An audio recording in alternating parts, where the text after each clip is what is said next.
자, 111의 대동산업 문제입니다. 1번. 당사가 생산한 제품, 원가는 5만원, 시가 8만원을 제조부 생산 직원에게 복리후생 목적으로 제공하였다. 단, 부가가치세법상 재화의 공급 의제에 해당하지 않는다. 고려하지 않는다. 해당하지 않는다. 그런 문장 읽어볼 필요 없다고 그랬죠, 그쵸? 괜히 여러분들 머릿속만 붙잡혀집니다. 간주공급이 아니라는 얘기예요. 회사 안에서 쓰는 거는 간주공급이 아닌데 그런 거 볼 필요 없어요. 자, 그냥 1월 30날짜 분개를 하면 제품을 썼죠. 그러니까 대변에 제품 없어지면 되죠. 금액은 파는 게 아니죠. 파는 게 아닐 때는 시가는 필요 없어요. 원가로만 처리해주시면 돼요. 5만원. 그리고 차변에 생산직 직원에게 복리후생 목적으로 제공했으니까 복리후생비가 됩니다. 복리후생비 5만원. 이렇게. 중요한 거는, 이 문제에서 중요한 거는, 여러분, 제품의 목적이 이렇게 종업원 복리후생으로 제공하는 게 아니죠, 그쵸? 목적 외로 사용하면, 그 목적 외로 사용했다라는 회계적 표현이 뭐냐면, 적요 8번에 타계정의로 대체라는 게 있어요. 타계정의로 대체. 우리가 시험에서는 적요의 입력은 생략을 합니다. 왜냐면 시간도 많이 걸리고요. 뭐 주관적인 거기 때문에. 그래서 적요는 생략을 하는데 얘는 적요가 반드시 들어가야 돼요. 그래서 결론 우리가 분개를 했을 때 대변에 상품이 가거나 또는 지금처럼 제품이 가거나 또는 원재료가 가는 경우가 있어요. 분개를 했을 때 상품이 가거나 제품이 가거나 원재료가 가는 경우가 있습니다. 그러면 반드시 이거 적요 8번에 타계정의로 대체라는 걸 반드시 눌러줘야 돼요. 저거 안 누르면 마이너스 1점도 감점이 됩니다. 누르지 않으면 마이너스 1점 감점이 돼요. 자, 4월 1일 날짜 보시면 미국에서 차입한 외화장기 차입금 2만 달러와 잘 봐요. 8이자 800달러에 대해서 보통 예금으로 달러를 구입해서 원금과 이자를 지급하였다 라고 나와 있습니다. 외화장기 차입금은 거래처 원장을 조회해서 회계 처리하고 하나의 종표로 처리할 것. 여러분 결론부터 내가 내볼게요. 결론부터 외화장기 차입금하고 외화장기 차입금 그리고 이자를 어디에서 지급하는 거래죠? 보통 예금에서 지급하는 거래입니다. 결론부터 내면 이거야. 결론이. 다시 한번 미국에서 차입한 외화장기 차입금 2만 달러와 이자 그죠? 800달러에 대해서 보통 예금에서 달러로 원금과 이자를 지급하였다라고 나와 있단 말이에요. 그러면은 결론이 외화장기 차입금 이자 비용 대비는 뭐가 되는 거죠? 보통 예금이 되는 겁니다. 자, 요거 거래처 원장 조회를 하라고 나와 있는데 그냥 우리는 쉽게 합계잔의 시산표를 한번 가볼게요. 합계잔의 시산표 4월달 들어가봐요. 합계잔의 시산표 4월달 들어갔어요. 컨트롤 F 눌러서 외화 쳐보세요.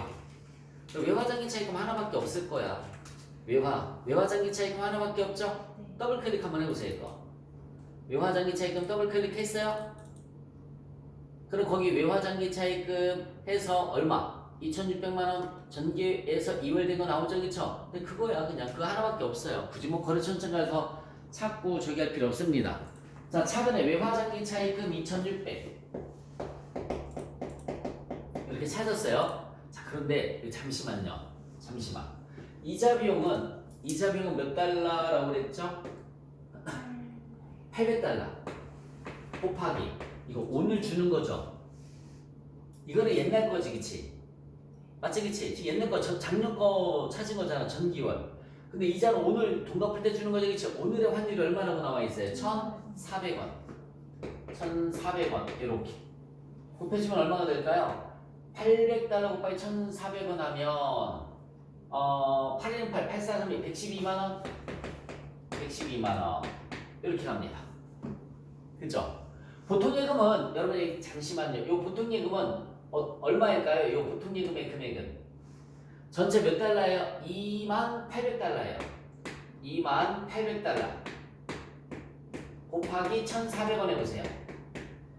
2800달러 곱하기 1,400원 하면 2,800, 2,900, 2,912만원? 맞아요? 개생기 두들반 선영아. 2800달러 곱하기 1,400원. 2800달러 곱하기 1,400원이면 2,912만원. 그치?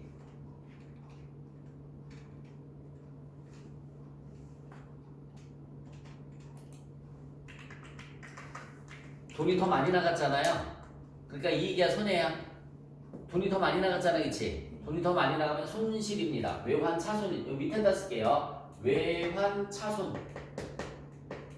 외환차손이 200만원 나오네요. 외환차손이 200만원이 됩니다. 외환차손이 200만원. 그래서 이 푼 게 좀 많이 어렵죠? 많이 어려워요. 순서대로 잘. 외화장기 차입금에 뭐 들어가면 되지? LA은행이 반드시 들어가 주셔야 되고요. LA은행이 반드시 들어가시면 돼요. 외화장기 차입금에는 거래처 LA은행이 들어가셔야 됩니다. 자, 천천히 여기 봐요. 외화장기 차입금 합계잔액 시산표에 가서 조회를 해봤어요. 2,600. 그리고 이자 비용은 800달러 곱하기 오늘 주는 거잖아. 1,400원, 112만원.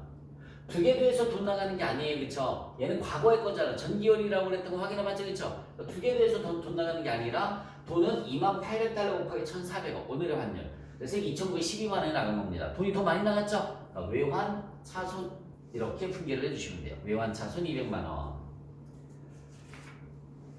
자, 그 다음에 5월 6일 날짜 거 한번 볼까요? 5월 6일. 영업부 사무실로 사용하기 위해서 4월 2일에 아래와 같이, 그러면 일반 전표 또 들어가봐. 4월 2일 날짜.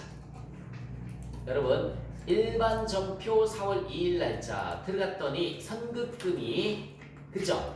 얼마라고 돼 있어요? 200만원 돼 있죠? 봤어? 거기 날짜 나와 있잖아. 4월 2일, 그쵸? 선급금이 200만원 돼 있단 말이에요. 분개를 한번 해보겠습니다. 이제 자, 보증금이 2천만원이고요. 잔금 1,800만원 보통예금에서 지급을 했어요. 차변에 임차 보증금 2천만원. 대변에 선급금 200만원. 나머지는 보통예금 1,800만원. 그리고 임차 보증금하고 선급금에 둘 다 거래처 어디 들어가야 되냐면 명당이 들어가시면 돼요. 둘 다 거래처 명당, 여기도 명당 다 똑같이 들어가시면 됩니다. 차번에 임차 보증금 2천만원, 대변에 선급금, 나머지는 보통예금. 자, 8월 20 날짜 보시면 전기에 회수불능으로 대손 처리한 밑줄 쳐보세요. 그 말이 들어가면 고민할 거 없어요. 전기에 대손 처리한 이라는 말이 들어가면 무조건 대변의 대손 충당금이에요. 일단 쓰고 보는 거야. 전기에 대손 처리한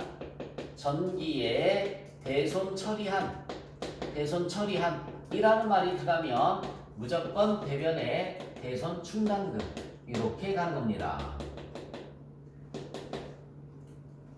275만원 부가세 포함해서 보통예금에 입금됐어요. 여러분 차변에 보통예금이 275만원. 근데 중요한 거는 괄호 안에 단서 조건이야. 자, 당시에 대손 요건을 충족해서 대손세 공제를 받았으며 밑줄 쳐보세요. 대손세 공제를 받았으며 밑줄 쳤어요? 처리하는 개정 과목이 부가세 예수금이에요. 처리하는 개정 과목이 부가세 예수금이 됩니다. 그래서 대변에 여러분 여기 봐요. 대변에 VAT 예수금 이속에 225만원이 있네요. 대손 충당금은 250만원이 되는 겁니다. 대손 충당금 250만원. 이 분계도 어려운 분계예요. 자주 나오지 않는 분계. 이 분계도 자주 나오지 않았던 분계. 그래서 111회차에는 좀 어렵게 나왔네요. 111회차에는 좀 어렵게 나왔어요. 자, 돈 들어왔죠? 275만원. 대변에는 전기에 대손 처리이라는 말이 들어가면 무조건 대손 충당금 이렇게 가면 되고, 단서 조건이 지금까지 시험 문제 어떻게 나왔었냐면 대손 요건을 충족하여 대손세 공제를 받았으면 이렇게 한다고, 대손세 공제는 고려하지 않는다 이렇게 나온단 말이에요. 그래서 이게 안 나왔었어요. 지금까지는 그냥 대변에 대손 충당금만 썼었으면 됐었던 거야. 근데 대손세 공제를 받았었다고 나와 있죠? 그러면 처리하는 개정 과목이 부가세 예수금이니까 부가세 예수금 대손 충당금 이렇게 줘야 되는 거야. 만약에 다시 한번 대손세 공제를 받지 않았었다라고 나오면 얘가 나온다 안 나온다? 안 나온다. 그냥 275만 원 이렇게 분기를 해줬었으면 되는 거죠. 좀 난이도 있는 문제였었습니다. 자, 9월 19일 날짜. 9월 19일 차량 취득세를 보통 예금에서 납부를 했습니다. 세금과 공과에서 미안해. 그죠? 나도 실수할 뻔했다. 이렇게 써야지. 실수하지 말라고. 세금과 공과가 아니지, 그치? 뭐예요? 차량 운반구지. 취득세는 차량 운반구. 금액은 얼마? 125만 원. 125만 원. 대변에는 보통 예금 125만 원. 이렇게 분계를 해주시면 되죠. 이것처럼 시험 문제 나오면 합격률이 뚝 떨어질 거예요 아마. 이때 보나 안 보나 일반적 비교에서 많이 틀려서. 그죠? 자, 어쨌든 취득세는 세금과 공과가 아니라 차량 운반구다. 메인 매출 전표 4월 2일 날짜 보겠습니다. 제품을 판매하고 다음과 같이 전자 세금 계산서를 발급하였다. 자, 밑줄 쳐주시고 세금 계산서 발급했으니까 11번에 과세가 됩니다. 분계는 혼합으로 해주시면 되고요. 11번의 과세, 분계는 혼합. 자, 대변의 제품 매출, 대변의 제품 매출. 금액은 얼마가 될까요? 5천만 원. 대변의 제품 매출 5천만 원. 부가세 예수금, 부가세 예수금이 500만 원. 돈을 받아야 되는데 미리 받은 선수금이 얼마 있어요? 500만 원 있죠? 차변에 선수금 500만 원. 미리 받은 선수금이 500만 원 있으니까 차변에 선수금 500. 3천만 원은 어음으로 받았어요. 받을 어음이 또 3천만 원. 아유 진짜 그죠? 어려운 건 아닌데 뭘 이렇게 그죠? 귀찮게. 나머지 외상으로 했으니까 또 뭐가 되죠? 외상 매출금. 외상 매출금이 얼마예요? 2천만 원. 외상 매출금이 2천만 원입니다. 자, 4월 9일 날짜. 해외거래처에 제품을 직수출했어요. 여러분 직수출에 밑줄 쳐주시고 과세액이 뭘까요? 16번의 수출입니다. 16번의 수출 혼합. 16번의 수출 혼합. 여러분 영세율이니까 부가세는 안 나와요. 대변의 제품 매출. 대변의 제품 매출이 얼마일까요? 300만 원이고요. 대금은 1개월 후에 받기로 했다 했으니까 외상 매출금. 외상 매출금이 300만 원입니다. 대변의 제품 매출이 300만 원. 이렇게 분계를 해주시면 돼요. 5월 29일 날짜입니다. 5월 29일 날짜. 자, 직원 회식대로 제조부 영업부 그죠? 직원 회식대니까 복리후생비예요. 카드로 결제를 했어요. 카드. 57번에 뭐가 될까요? 카과입니다. 그리고 얘는 분계용을 뭘로 다 해줘야 돼? 카드로 해줘야 돼요. 분계용을 카드로. 자, 분계는 복리후생비인데 이놈의 복리후생비를 몇 개 써줘야 되는 거죠? 2개 써주시면 되는 거죠. 복리후생비 2개, 제조부가 500번대, 800번대고요. 여러분, 그 66만 원, 44만 원이 부가세가 포함된 거잖아, 그지? 그러니까 얘는 60만 원이고요. 얘는 40만 원. 그리고 VAT 대급금은 합쳐서 10만 원. 대변에 미지급금, 체크카드 아니지? 110만 원. 체크카드 아니니까 110만 원. 저렇게 분계를 해주시면 돼요. 이것도 쉬운 것 같은데, 그죠? 이 또 분계 또 헷갈려 하시는 분이 있을 수도 있습니다. 그냥 복리후생비만 2개로 나눴을 뿐이에요. 복리후생비, 복리후생비, 부가세금, 대변에 미지급금 저렇게 분계해 주시면 돼요. 자, 6월 5일 날짜 보겠습니다. 과세 사업에는 사용하지 않고 면세 사업에만 사용하기 위한 밑줄 쳐주세요. 면세 사업에만 사용하기 위한 밑줄 쳤어요? 네. 그 다음에 전자세금계산서를 발급받았다 밑줄 쳐주시고요. 전자세금계산서를 발급받았다 밑줄 쳤죠? 진짜 이때는 막 화났다 다른 회차에 비해서 그죠? 여러분 면세 사업에만 사용하는 거 54번의 불공입니다. 54번의 불공 혼합거래예요. 54번의 불공 혼합거래. 분계는 뭘 사왔어요? 기계장치 사왔죠? 차변에 기계장치. 부가세 포함해서 얼마일까? 1억 1천만 원이에요. 부가세 포함해서 1억 1천만 원. 대변에 대금 결제는 보통 예금에서 1천만 원, 나머지는 수표를 발행을 해서 지급을 했으니까 대변에 보통 예금이 1천만 원이 가면 되고요. 나머지는 수표를 발행을 해서 지급을 했으니까 당좌 예금이 1억 원이 가면 됩니다. 당좌 예금이 1억 원. 면세 사업 전용은 54번의 불공이에요. 54번의 불공 혼합. 차분에 기계장치 1억 1천만 원. 대변에 보통 예금 1억 1천만 원. 나머지 수표를 발행을 해서 지급을 했으니까 당좌 예금이에요. 6월 15일 날짜 보겠습니다. 6월 15일. 자, 제조부가 사용할 청소용품을 일진상사에서 현금으로 구입하고 현금 영수증을 발급받았습니다. 61번에 현금과세, 줄여서 현과. 분계는 혼합을 해주시면 되고요. 뭘로 다 처리하라고 나와 있습니까? 소모품 B로 하라고 나와 있어요. 소모품 B, 부가세, 대급금 이렇게. 얼마? 20만 원입니다. 그리고 현금으로 구입했어요. 대변에 현금. 내가 20만 원, 부가세금이 2만 원. 대변에 현금이 22만 원. 이렇게 가면 되겠죠. 현금이 22만 원. 와, 이 문제는 정말 실수 아니면 몰라서 틀리는 경우가 많을 것 같고요. 그래서 불공이 그동안 접대비 수경처가 나왔었는데 이제 면세 사업에만 사용하기 위한 거, 이것도 불공제로다가 나왔습니다. 볼까요? 54번에 불공이 되려면 첫 번째 승용차 플러스 전자 세금 계산서. 그 다음에 두 번째 기업 업무 추진비 플러스 전자 세금 계산서. 세 번째 토지 플러스 전자 세금 계산서. 네 번째 면세 사업 플러스 전자 세금 계산서. 다섯 번째 사업과 무관한 거, 대부분 대표자 관련되겠죠? 대표자 관련된 거 플러스 전자 세금 계산서. 여러분 불공의 조건은 반드시 전자 세금 계산서가 있어야 되는 거예요. 이렇게 전자 세금 계산서가 있어야 돼요. 근데 여기 잠시만 이런 경우 있어요. 승용차가 나왔는데 플러스 전자 계산서가 나올 때가 있어요.